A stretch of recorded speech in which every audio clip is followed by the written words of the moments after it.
In this video, I'll show you how to use the trending add your sticker, post your pet, or bad luck for May.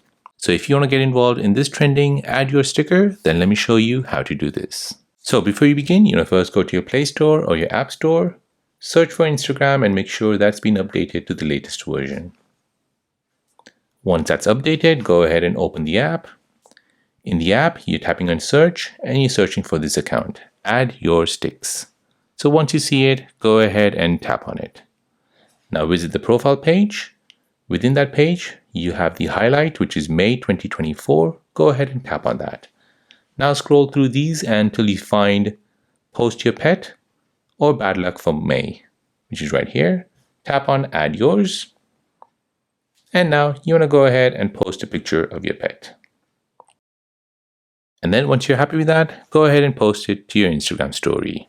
So there you go. That is how to get involved in this trending add your story, post your pet, or bad luck from May.